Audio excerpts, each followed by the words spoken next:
Good evening friends, welcome to 5 minute series. इस 5 minute में 20 concept discuss करेंगे, जिसमें आपके history, geography, polity, economy, environment, art and culture के कोर कंसेप्ट डिस्कस करते हैं। पहला टॉपिक पॉलिटी डिस्कस करते हैं। Solicitor general of India. कल हमने अटॉर्नी जनरल के बारे में डिस्कस किया था। तो अटॉर्नी जनरल के अलावा अदर लॉ ऑफिसर होते हैं, जिसमें solicitor general and additional solicitor general भी होते हैं। He is the second law officer in the country. First कौन होता है? Attorney general of India. ये अटॉर्नी जनरल को असिस्ट करते हैं उसकी ऑफिशियल रिस्पॉन्सिबिलिटी फुलफिल करने में। ये नोट करना पड़ेगा कि हमें अटॉर्नी जनरल ही कॉन्स्टिट्यूशन में मेंशन, आर्टिकल 76 में सॉलिसिटर और एडिशनल सॉलिसिटर जनरल का कोई मेंशन नहीं है।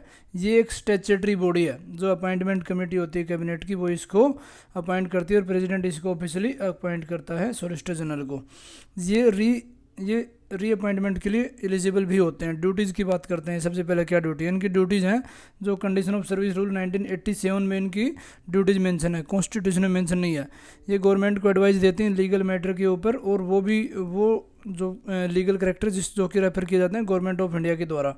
सुप्रीम कोर्ट में, हाई कोर्ट में गवर्नमेंट के बिहाफ में कभी भी अपेयर होना है तो solicitor general and attorney general जाते हैं। और गवर्नमेंट ऑफ इंडिया को ये रिप्रेजेंट भी करते हैं। कब? जब 143 प्रेसिडेंट क्या करता है, तो कोई भी एडवाइस मांगता है सुप्रीम कोर्ट ऑफ इंडिया से, तो उस टाइम पे सॉलिसिटर जनरल रिप्रेजेंट करता है। ये प्राइवेट लीगल प्रैक्टिस कर सकते हैं, इनको कोई बार नहीं किया गया, और ये पब्लिक सर्वेंट नहीं है।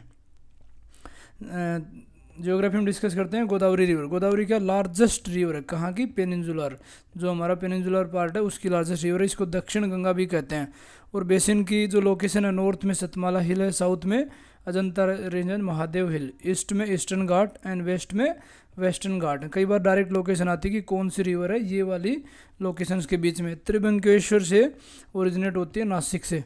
कुंभ मेला जो कि 4 जगह पे सेलिब्रेट होता है, तो एक जगह गोदावरी रिवर के बैंक पे होता है जो कि नासिक में। इसकी ट्रिब्यूटरी कौन सी? राइट बैंक है परवरा, मंजीरा, मन्नेर। लेफ्ट वाली पूर्णा, Pranita, Indravati, Sabari, Banganga, Wainganga and the Penganga. इसका ड्रेनेज बेसिन कौन कौन से स्टेट में है? महाराष्ट्र में, तेलंगाना, आंध्र प्रदेश, छत्तीसगढ़, उड़ीसा, मध्य प्रदेश, कर्नाटका एंड पुडुचेरी। इसके इंपॉर्टेंट प्रोजेक्ट हैं, काफ़ी इंपॉर्टेंट है। पोलावरम इरिगेशन प्रोजेक्ट है, कालेश्वरम है, सादरमठ है, इंचापल्ली अंदी, श्री राम सागर, इसके ऊपर प्रोजेक्ट है। नेक्स्ट डिस्कस करते हैं एनवायरनमेंट में। वन हॉर्न राइनो काफ़ी इंपॉर्टेंट है। 5 स्पीसीज है राइनो की, जिसमें से वाइट एंड ब्लैक तो पाई जाती हैं अफ्रीका में। ग्रेटर वन हॉर्न राइनो, जावन एंड सुमात्रा, ये पाए जाते हैं एशिया में। ये भी आपकी स्टेटमेंट फॉर्म में आ सकता है, वेरी इंपॉर्टेंट पॉइंट। इनका आईयूसीएन स्टेटस देखते हैं। ब्लैक हॉर्न राइनो का है क्रिटिकली इंडेंजर्ड, वाइट का near threatened, one horn rhino जो इंडिया में पाया जाता है वो वल्नरेबल, जावन क्रिटिकली इंडेंजर्ड। सुमात्रन राइनो तो क्रिटिकली इंडेंजर्ड है, और ये मलेरिया में एक्सटिंक्ट भी हो गया, वेरी इंपॉर्टेंट पॉइंट, स्टार लगा देते हैं इसको। और इंडिया में only great one horn rhino ही पाया जाता है। सबसे ज़्यादा कहाँ पाया जाता है? काजीरंगा नेशनल पार्क, असम में।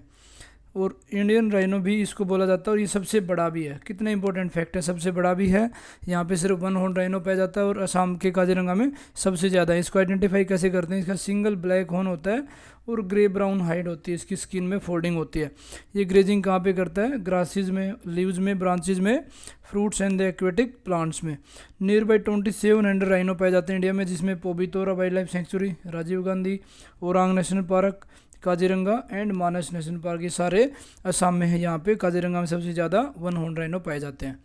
नेक्स्ट बात करते हैं economy. Financial stability development council, UPSC ने सिंपल सा क्वेश्चन पूछा था इसके ऊपर में, तो काफ़ी इंपॉर्टेंट बॉडी है। एक नॉन स्टैट्यूटरी बॉडी है जो कि मिनिस्ट्री ऑफ फाइनेंस के अंडर में। एक स्टेटमेंट यही थी कि कौन सी मिनिस्ट्री के अंडर में आता है और कौन इसको हेड करता है।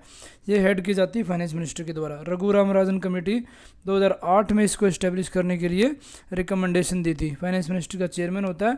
उसके बाद में फाइनेंशियल सेक्टर रेगुलेशन के हेड इसके मेंबर होते हैं, जैसे आरबीआई का हो गया, SEBI, IRDA, PFRDA and finance secretary और डिपार्टमेंट ऑफ इकोनॉमिक अफेयर। जो डीए क्या करता है? ये बजट डिवीजन के ऊपर जो हेड होता है, और डीए हमारा बजट भी बनाता है। Secretary of department of financial service and chief economic advisory, इसके मेंबर्स होते हैं।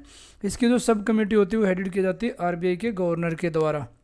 और काउंसिल एक्सपर्ट्स भी बुला सकते हैं अगर इसको ज़रूरत पड़ती है तो। और क्या इसके फंक्शन होते हैं?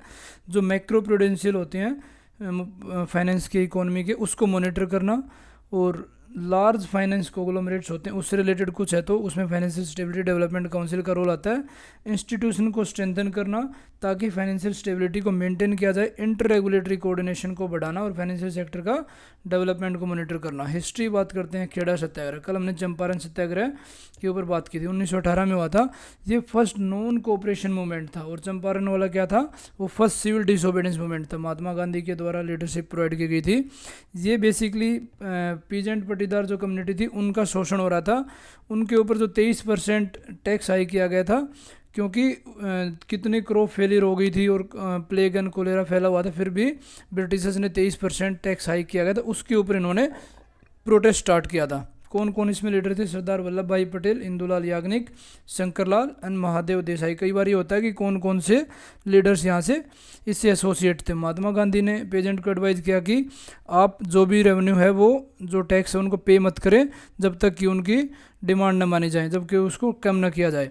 और फाइनली ये हुआ कि गवर्नमेंट ने इस चीज़ को एग्री कर लिया कि वही पेजेंट पे करेंगे जो उसको पे कर सकते हैं। बाद में स्ट्रगल को वापस ले लिया गया और इसी मूवमेंट के बाद में सरदार वल्लभ भाई पटेल गांधी के फॉलोअर बन गए थे। रिवोल्ट अपने आप में एक नोटेबल था क्योंकि डिसिप्लिन और यूनिटी मेंटेन थी और काफ़ी इथनिसिटी और कास्ट कम्युनिटी ने इसकी सपोर्ट की थी। आर्ट एंड कल्चर की बात करते हैं, Kathakali very important point. Emerge कब हुआ था, 17वीं सेंचुरी में ट्रावनकोर, जो कि आज के दिन केरला में है। ये इनिशियली परफॉर्म किया जाता था टेंपल में, बाद में इसको रॉयल कोर्ट्स में ही परफॉर्म किया जाने लगा। और ये भी किसके ऊपर बेस्ड है, नाट्य शास्त्र, जो कि अपने आप में एक बहुत ही इंपॉर्टेंट है, भारत मुनि के द्वारा रिटन किया गया था। इसके फीचर्स की बात करते हैं, इसमें dance, music, mime and the drama, ये सारी चीज़ें इसमें है।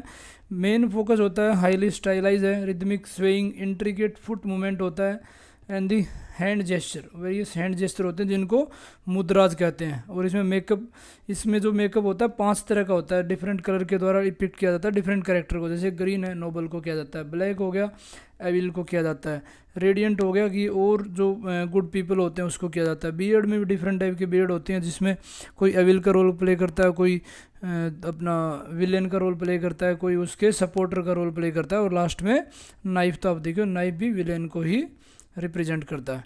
इसमें काफ़ी कलरफुल कॉस्ट्यूम का इस्तेमाल किया जाता है, ज्वेलरी होती है और हेड के ऊपर एक हेड ड्रेस टाइप में पहना जाता है। ट्रेडिशनली तो ये मेल एक्टर ही इसको परफॉर्म करते थे, बाद में ये फीमेल एक्टर के द्वारा भी परफॉर्म किया जाता है। और इसमें किसकी जो फोकस किया जाता है, हिंदू एपिक्स, पुराना historical event, contemporary social issue, इनके ऊपर डिस्कस किया जाता है। तो ये था हमारा 5 मिनट डिस्कशन। लाइक करें, शेयर करें, सब्सक्राइब करें। Thank you for watching.